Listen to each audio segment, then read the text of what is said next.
All right, welcome, welcome. So glad you're joining me here today, whether you're here live or if you are watching the recording. So glad you're here. We're gonna dive right in. It's 1 o'clock, we're gonna get started. Thanks so much. I'm really excited to share this with you guys today. In my health coaching, we talk about the holidays a lot right now of just trying to figure out how to stick to moving with our health goals and sticking to this healthy lifestyle we're trying to create and not completely being derailed by the holidays. So I felt like maybe this would be helpful for you and I hope you enjoy it. Let's see if my technology's working. There we go. So the main reason why I wanted to give this today is that we just got through Thanksgiving a couple weeks ago, and I was very aware that for me personally, Thanksgiving was just like a day that I had to figure out. I had to figure out what I was going to bring, that I could get full on. If you're like me, and probably if you're watching this, you eat a whole food plant-based diet. And so we have to plan for those things, right? But really when it comes to the rest of the holiday season, especially as we go into Christmas in the month of December, it just seems to me like it's not just that one day. It's not just Christmas Eve or Christmas Day. It is the whole entire month. And it's beautiful and wonderful. There's definitely some pitfalls that come with it, right? And, let me know if you're here live, feel free to use the chat box and share with me if this sounds familiar or if you would add anything to this. Of what makes the holidays a little tricky is the fact that we are surrounded by these celebratory foods that are not necessarily whole food or plant-based. So it makes it a little tricky. And then, of course, we just have this culture that when we celebrate, that it has to just completely revolve around food, particularly unhealthy food, unfortunately. So it can be a tricky time, and that's why we're going to talk about this today. So in order to kind of turn these things around for you, we're going to first dive into some specific holiday challenges, and then I'm going to go right into these 10 tips that I have prepared for you from my own experience, as well as things that I've learned from my clients, things that people have shared with me that work for them to make sure that the holidays are happy and healthy. And then hopefully you got the worksheet that came in your email. I hope you have that printed off. If you don't, you can send me an email and I can make sure that you have this, because when we're done with our time together today, I would highly encourage you to sit down and create a plan. And we're going to talk a little bit about maybe some prompts that you could use for that toward the end of our time together. Sound good? Alrighty. So if you haven't hung out with me before, welcome. So my name's Danielle. I am a National Board Certified Health and Wellness Coach, and I am a plant-based nutrition educator. I have several certifications in plant-based nutrition, and I have 3 levels of certification in health and wellness coaching, which really gave me the skills and the tools to be able to help people make behavior change, which is what I love to do, because you can take whole food plant-based nutrition and you can turn it into another diet, and that's fine if you want to do that, but the nature of dieting as we know it is temporary, right? We're doing it for a short amount of time to get these results, but I'm really here to help you kind of create a lifestyle change, and I know how to help you do that. So that's a little bit about me and what I do. The purpose of my work as a health coach is really to help people, like this says, feel your best so you can give your all. I love working with women, and because we are such influencers in our families and in our communities. And when we're not feeling our best, it holds us back from fulfilling the full purpose that we have here on this planet, I believe. So, so happy you're joining me today. So let's dive into these health challenges for the holidays. And again, if you're joining me live, feel free to use the chat box. I would love to see if you would add anything to this list. So number 1, I think is the hardest thing about the holidays is the temptation of those sweets that are so traditional and so pervasive through the holiday season. Then of course we've got this mindset of celebrating, and I kind of spoke about this a little bit, but this idea that, oh, well, in order to celebrate, it's kind of like this indulgence. It's permission to justify anything and everything, especially when it comes to what we are putting in our mouths. Number 3 came up especially as I was talking with people about their challenges for the holidays, that there's a big fear of offending people, offending the people that are bringing treats to your door, offending people that you're going to holiday parties with, offending people when they ask you questions about why you eat differently and maybe not knowing how to field that conversation. We are going to get into all of those things today.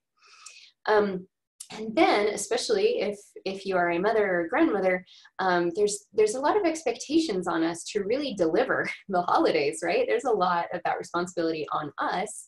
And it's almost like a scary thing, right? To change the status quo. You know, if the status quo has been a lot of sugary, fattening treats or a certain ham or turkey on Christmas Day or whatever, and we want to change that, we're worried that that's going to be met with resistance because we're changing the traditions, right? So there's a lot of expectations there that we have to navigate and we have to be reconciled with. So yeah, let me know. Again, use the chat box. Is there anything that I'm missing? Is there anything that that is kind of your biggest challenge for the holidays? I would love to see that. You can find the chat box there and just type that in. But I think this covers most of it. So the real question is, how can we overcome these challenges? And I really am excited to share these 10 tips with you today. And again, feel free to interact. Those of you that are watching the recording, I would love to hear feedback from you. Shoot me an email after you're done watching the recording and let me know which of these tips really helped you the most. So we're going to dive right in. Tip number 1 is to keep craving busters on hand. So what do I mean by that? We really do have this environment, right, of a lot of treats and indulgent things around us that maybe we don't want to be participating in as much if we're really trying to stick to our health goals, right?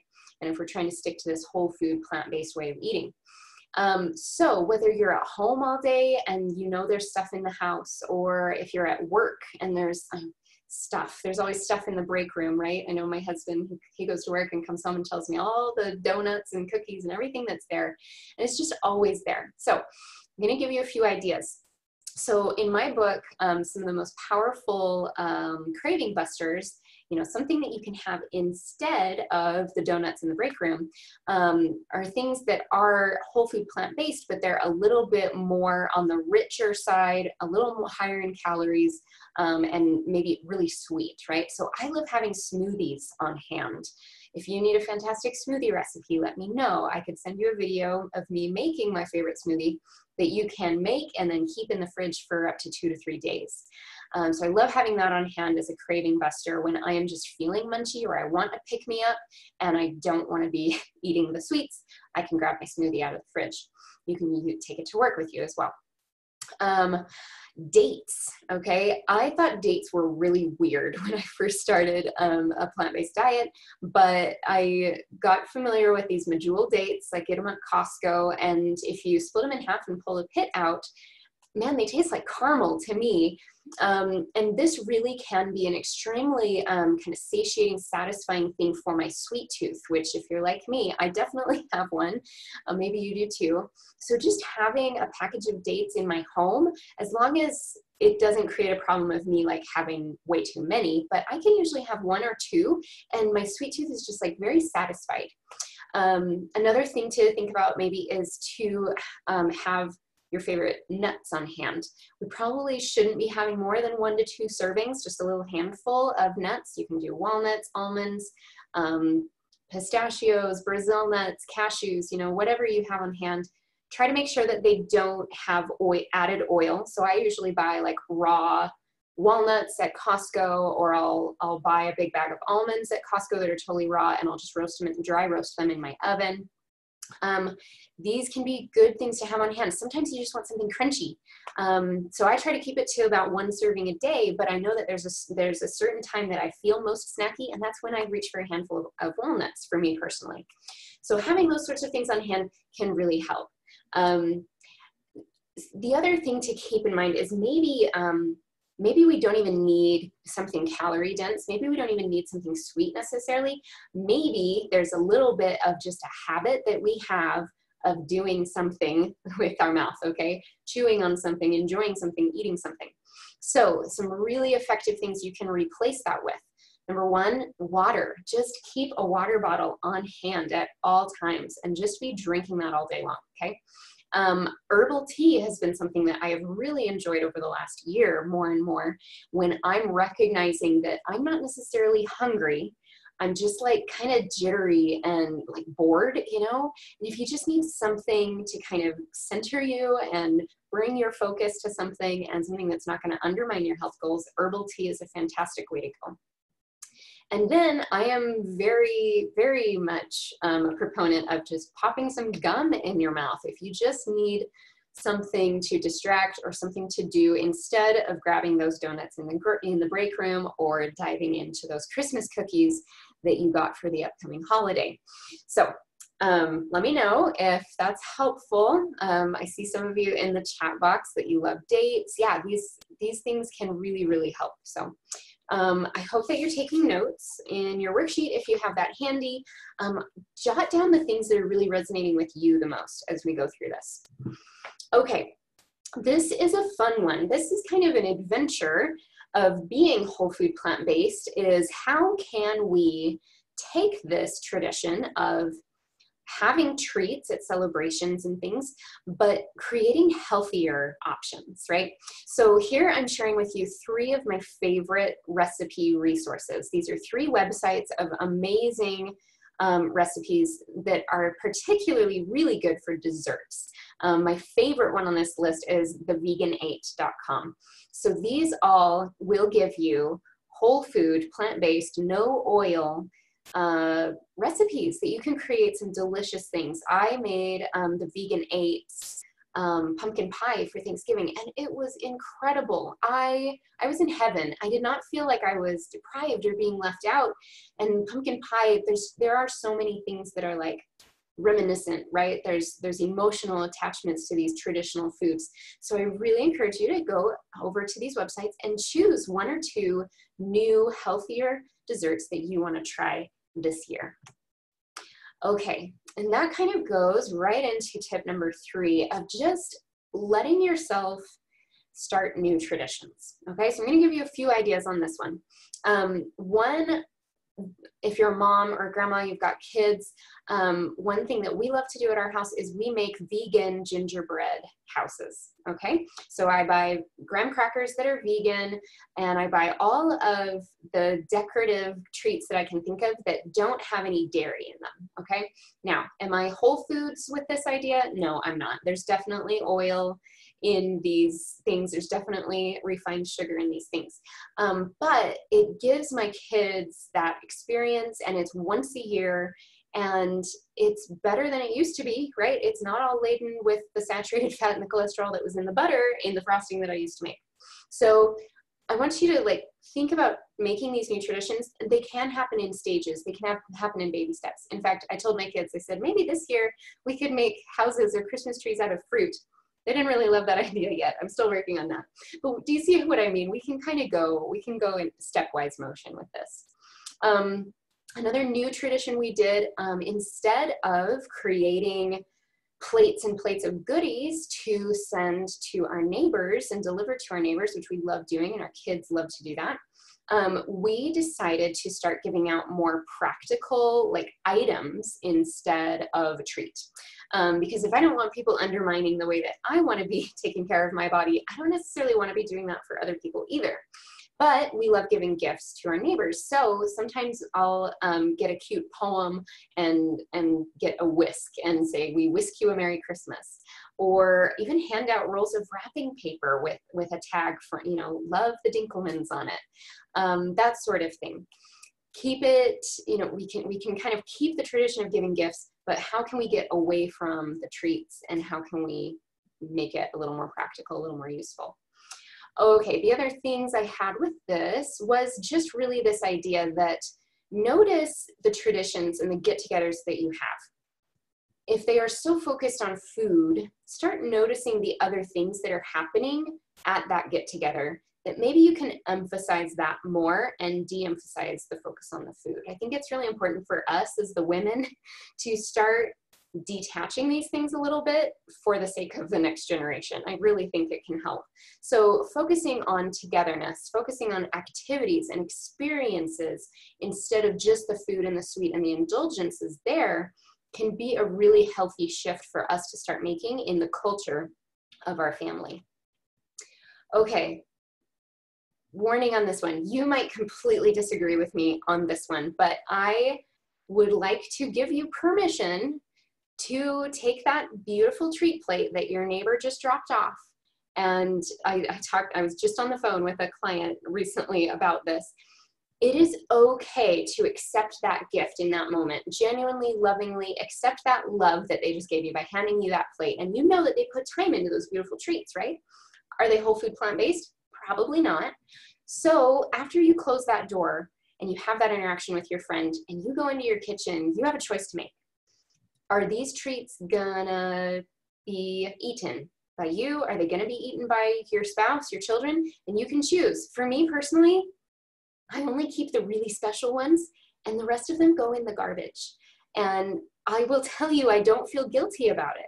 I received the gift lovingly. That was enough, right? I love, if you've come across Marie Kondo and her system of minimizing her possessions, she talks about things in the way that you can take some, like an old sweater that you used to love but you really don't wear anymore, and you can say thank you to that sweater and then let it go. I like to use that method with this sort of thing. Thank you, and then let it go. It's okay. All right. So again, you might totally disagree with me on that one, but I'm just saying there's no need for us to put this food into our bodies if we truly don't want it. Okay. So we get to choose. We shouldn't feel guilty about saying, wow, that was so kind of them to think of that. You know, maybe even if you want to have a taste or something, find a policy for yourself of what you want to do with those treats. Me personally, they usually disappear. All right, this one goes hand in hand, but maybe another option for you on this is maybe you let that plate stay. And maybe everybody, maybe you know, the kids probably heard the doorbell ring or whatever, the husband knows that you got a plate of treats. Maybe you each have one and then let it go, right? Let it go to the trash, because here's the thing. I have a policy in my house that treats don't stay the night, okay? I see myself as the gatekeeper of my home and of my kitchen. And I think it's okay to have a little indulgence once in a while, but when my husband brings home a big thing of cinnamon rolls from his favorite bakery, and we continue to nurse those and eat them day after day until they're gone, I feel like garbage after that happens. So we've created an understanding that we don't bring anything home that is going to last longer than a day. Okay, I've got 4 little kids, so it's the 6 of us. So maybe we get a half dozen cookies or something for a special occasion. We each have one, we're done, it's over. And maybe there's more than that, and we throw it away. Why would we put trash in our bodies, right? If we can just put it in the garbage, it's no different to me. So again, you might disagree with me on these things, but I'm giving you permission that if you're open to this idea, you can create policies like this, and it will be in your best interest. All right. Okay, so I want to do a little check-in. So of those first 5 tips, we're halfway through.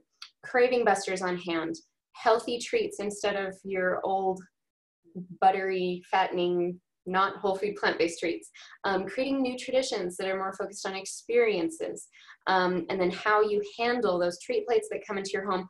I would love to hear from you if you're here live with me, or if you are watching the recording, send me an email. Let me know which one of these is really resonating with you. Okay, and we have someone here sharing. So she says, I really like that idea of treats only lasting the day. The thing is, my husband and college student at home will not agree to things like this. I often wish I lived alone. I get that. I get that. They don't have to know. So yeah, there's definitely going to be different dynamics at home. I still think that we get to have a little bit of a say in it. So we can all just do the best we can with what we've got, right?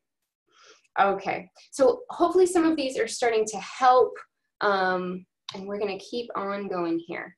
So number 6, come prepared to parties. So if you've been whole food plant-based for a while, this might already be in your wheelhouse. But if you're kind of new to it, I remember when I learned this, this was really helpful for me to understand. So really, I look at parties and get-togethers and activities in 2 ways. I need to find out, first of all, if all of the food is being provided, or if it's more open to kind of a potluck style event, okay?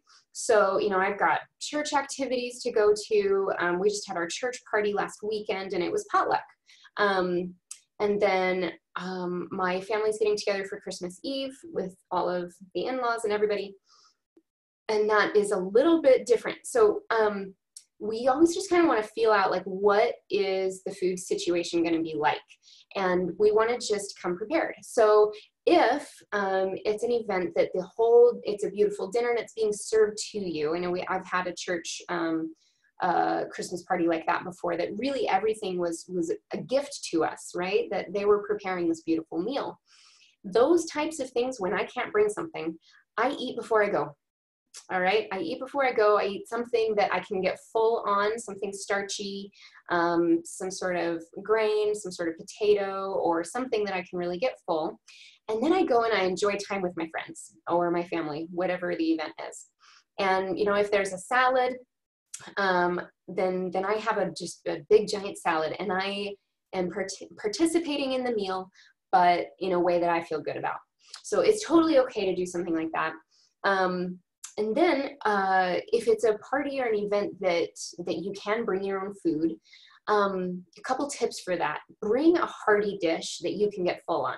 Okay, so for example, Thanksgiving, everyone was kind of helping bring stuff. And I was in charge of a big salad, so I made sure it was one that my husband and I, of course, would enjoy. And then we brought a hearty dish. We brought a lentil loaf, and that's what we had instead of the turkey that was being served. Was it an extra step? Yes. Was it worth it? Oh my goodness, yes, because we just got to enjoy the event, and we were full and satisfied, and we loved the food that we had.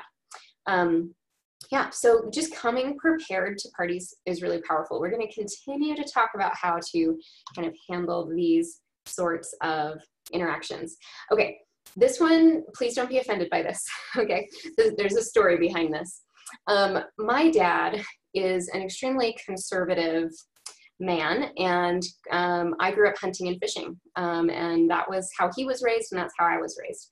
And I remember he would always refer to those environmentalist wackos were the words that he would use, which is, I can laugh about it now because I kind of am one now, right? And now that I eat a whole food plant-based diet, I understand the environmental impact that food has, and I look at myself a little bit as an environmentalist wacko, okay?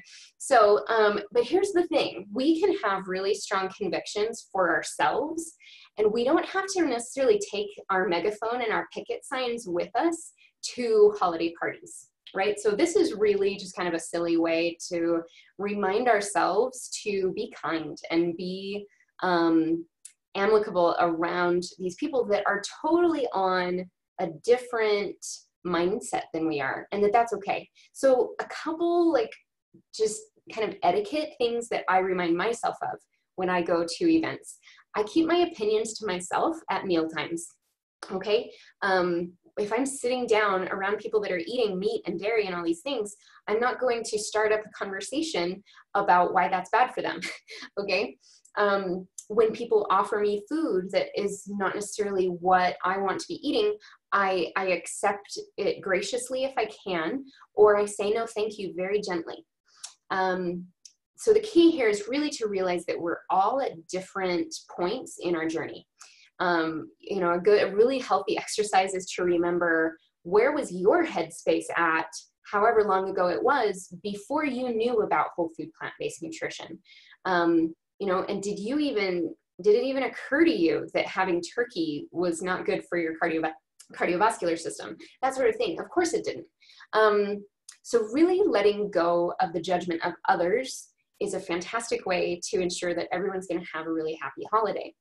And this last piece that I'm going to share with you right now is something that really shifted for me just in the last year, and I've been plant-based for 3 years now, is to not take it personally when you show up to an event and there's no food for you. No one has made any accommodations to create anything that was dairy-free or vegan or anything for you. To not take that personally is a really healthy choice, because we can't control everything, right? And so when I started to let go of that and not be offended by the fact that nobody's accommodating me, it helped me have a better attitude, and it helped me focus on what the real purpose of these get-togethers is, which is celebrating the holidays and being with friends and family. Okay, so forgive me, that's kind of a silly one, but I think it's an important reminder to not be the wacko. Alrighty. This one goes a long way. This goes right along with bringing your own food to parties, but parties, or, you know, for your family, whatever, find recipes that are just amazing. Okay, there are some really amazing resources out there. I shared a few with you, but when we make our food really irresistible and really delicious and flavorful and beautiful, we can start to see how abundant and wonderful the holidays can feel, still eating whole food plant-based. It's amazing what you can create within those parameters, right? So I remember my first plant-based Thanksgiving. It was actually really overwhelming and stressful because I was trying like 6 new recipes. Okay, maybe that's exaggerating, maybe it was 3. But I was trying all these new recipes right away. And I really wanted it all to be perfect. I wanted to not feel left out or deprived, so I really overextended myself. And to me, in the end, it didn't end up being worth it. Okay, some of the recipes were a total flop. A chocolate pie, the crust got totally soggy. My chocolate pie this year went a lot better. So I guess my tip here is, yes, shoot for finding those drop dead, beautiful recipes, but don't overextend yourself, okay? So this year was really wonderful for me because I already had this lentil loaf recipe in my repertoire. That was a normal, regular thing that we would make on special Sunday dinners and whatnot. So I didn't have to learn a new recipe for that. So I invite you to just think about it kind of as a continuum, that wherever you're at in your journey, just see if you can add 1 or 2 more beautiful plant-based recipes to your repertoire to bring to these events that you're going to, but to not overwhelm yourself. All right, as you bring this delicious food, bring plenty to share, okay? Not with expectations that you're pushing it on people, but that it's so abundant and that you're just, yeah, here, have some. Oh, you'll love it. Yeah, it's delicious. When we can show up in that way, that it's positive, it's inviting, we're not pushing anything on anybody, it can be a good sort of advocacy for this way of eating, right? So just bringing that beautiful food and having plenty to share is really powerful. Okay, so this kind of goes back to just being amicable when you're around other people that maybe don't eat your way, but this comes up a lot for my coaching clients. So I want to share with you actually a script that I have worked on with other clients, and it has really, really helped them.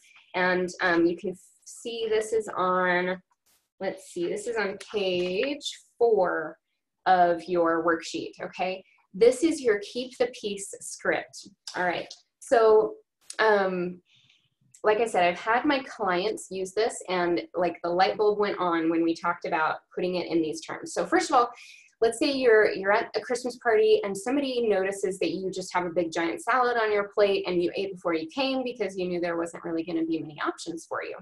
But you're just enjoying your time, and so they ask you, hey, Danielle, why is it that you don't, like, I've heard that you don't eat certain things. Like, tell me more about that. First of all, rule of thumb, try not to have this conversation at the dinner table, okay? If you can move this to a different place, that would be ideal. But even if you have to kind of have a conversation right here, what I'm about to share with you can work really effectively, okay?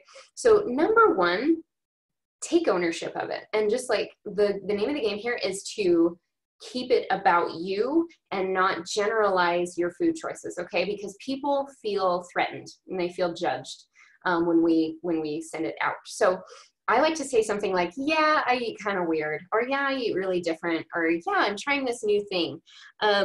But if we can kind of keep it about us and keep it kind of lighthearted, that seems to go a really long way, and it keeps the conversation going. Okay, so what I have here is I want you to think about being kind, but also be clear. So this is an opportunity to say, so basically I don't eat meat, dairy, and eggs, and I really stay away from processed foods. So mostly I eat fruits, vegetables, whole grains, beans, nuts and seeds, that sort of thing. So you can be clear. You can take that opportunity to share with them, yeah, this is what I eat. And when you put it in terms like that, it's like, oh, she just eats food. It's just food. No big deal. Okay, so they might ask you like, why? Like, so why are you doing that? Like, that seems pretty extreme, or wow, that seems really hard, or whoa, that seems cool. Like, why did you decide to start eating that way? Okay, so this is the key right here. Share your why, but choose the why that is most immediate, okay?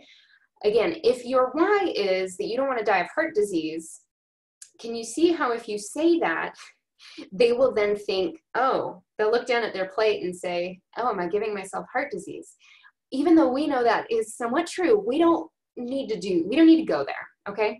Because we want to keep this open and kind. So I have found the most effective thing to do is to share your immediate why. If you've been eating plant-based for a while, chances are, if you were not to eat plant-based, if you were to have that cheesecake, or if you were to eat that ham or turkey, you would be ill. Your body's not used to that anymore. You would feel sick. So you can say things like, oh yeah, well, I started eating this way a while ago for lots of reasons, but I keep doing it just because I feel so good when I eat this way.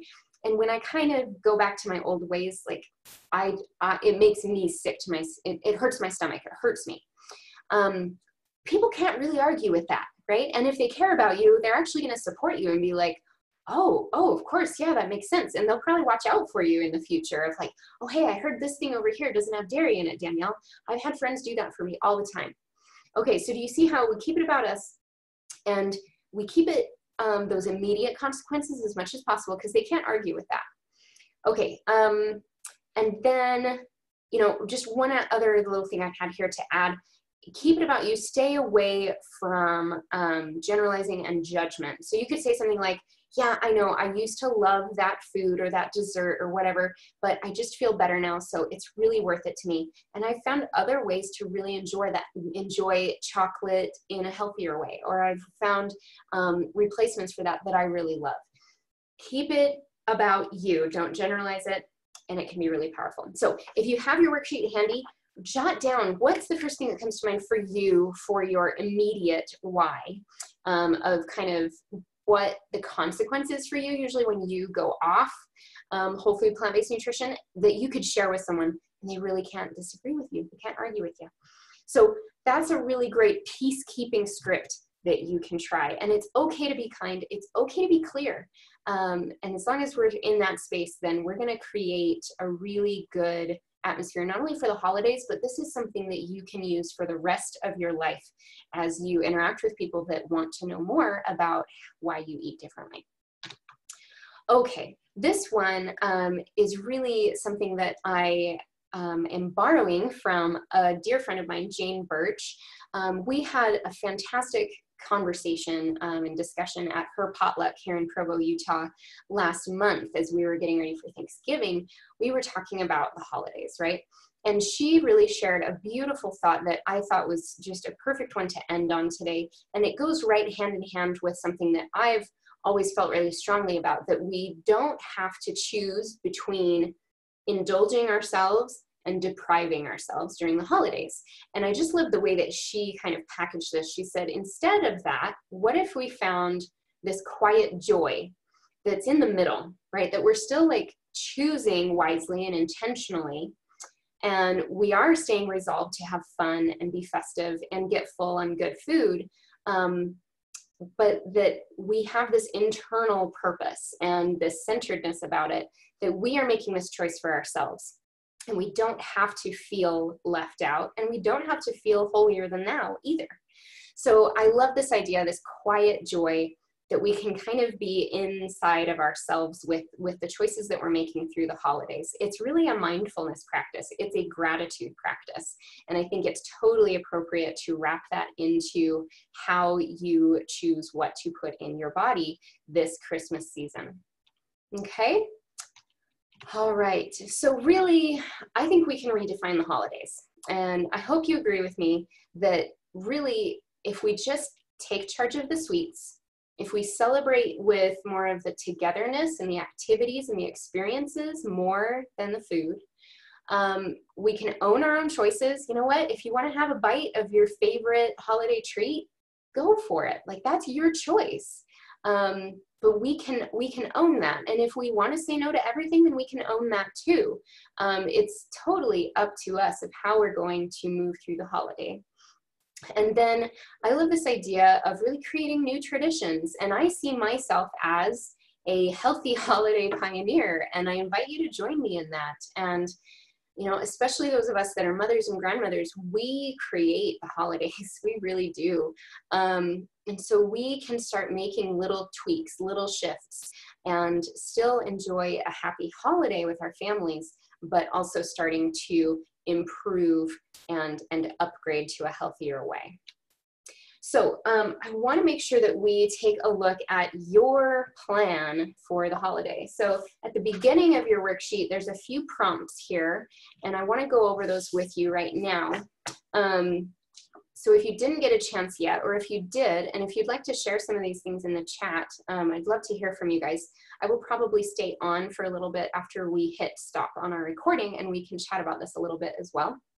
But really, the first thing that I would love for you to ask yourself is, what is your biggest challenge? And maybe there's more than one. I wouldn't write down more than 3. Write down what your challenges are as you are moving into the holidays. And then I love this one of kind of painting the picture of, what do you want the holidays to look like for you? And of course, keep it realistic, right? We mentioned that sometimes we're in situations that we don't have control over everyone or everything. So realistically, what do you want to have your experience be for the holidays? And then number 3, what will you do this year that will help you take a step in that direction? Okay, so it could be one or many of these 10 tips that I've shared with you. It could be some other ideas that have sparked in your mind as we've been talking today, but jot down at least 2 or 3 things that you want to implement this year that could maybe just make an improvement on how things went last year. Okay, and notice that I say something that will take you in that direction. I'm not saying, okay, what are all the things that you have to do in order to make yourself have a perfect whole food, plant-based, no giving in sort of holiday. That's not what we're shooting for. We're just looking for kind of the next step wherever you are in your situation. Okay, so I invite you to take some time today with this. And I do want to invite you, if you are one that would love to kind of spend some time really thinking about this and maybe brainstorming with someone, I would love to hop on the phone with you. Today, I would love to invite you to hop on the phone with me for a free 45-minute consult. I usually don't offer consults that are that long, but I think that this topic really merits some attention. And I always love supporting people in figuring out, like, okay, what is it that they need to be able to be successful this holiday season? So you can send a text with your name and your email to this phone number, and I can set up a time for us to chat about this. And if you're wondering kind of what I do as a coach and how I might be able to support you now or in the future, I'd love to just share that with you briefly. So really, as a health coach, I provide guidance, support, and accountability for you as you step into a healthier lifestyle. Okay? In any one of these 3 ways that I work with people, I'm always looking to help people create an actionable goal that will take them to the next step in their healthy lifestyle. And we also try to keep an eye on the big picture, okay? So I really have 3 ways that you can work with me. One is the one-on-one coaching, which is a really great way to get really personal help and really dive into things. If you have big goals, or if you have really tried and failed this before on your own, one-on-one is a really great way to go. One of my favorite things to do is this 6-week group coaching. It's really a 6-week intensive that I do, and we do weekly coaching calls, and it's a really great jumpstart to kind of week after week be having something that you are working on that's kind of pushing you into that healthier lifestyle that you want. And then if you're looking for something that's a little lighter but nice consistent support, excuse me, the monthly membership that I have is really powerful. So you can see there's really something for everyone based on like how much support you need and also what your budget is. And all of the details on these programs are listed on my website, danielledinkelman.com. So you can check those out there. Just so you're aware, the monthly membership is pretty new, and I am looking for the first 12 founding members of that membership. And so it's normally $49 a month, and it's month to month. It's no long-term commitment. You can be in or out however long you want to be. But I'm actually offering it for $29 a month for the first 12 people that join. So that entails one monthly group coaching call, and we're actually having our group coaching call this coming Friday. So now is a really great time to jump in there if you'd like to kind of get a kickstart to your holiday season and join us for that group coaching call on Friday. Again, so you can reach out to me and let me know if that is something that you would like to learn more about. I have a special coupon code for anyone that would like to get that for $29 a month. Anyway, so I hope that makes sense. I would love to chat with you more. If this is something that you are really needing more support, more guidance, and more accountability, you want to follow through on this, and you want to make it stick, and you want to make it sustainable, this is what I love to do, and I would love to support you. So all in all, I really just hope that you have a happy holiday, okay? So even if it's not the perfect healthy holiday, let's make it a happy one. Let's make it a positive one. And do the best you can, right? Take a step better than what you did last year, or, you know, one step better than you did yesterday. It's all about taking those steps. So I do hope that you have that experience, and I hope to talk with you soon. Thank you so much for joining me today.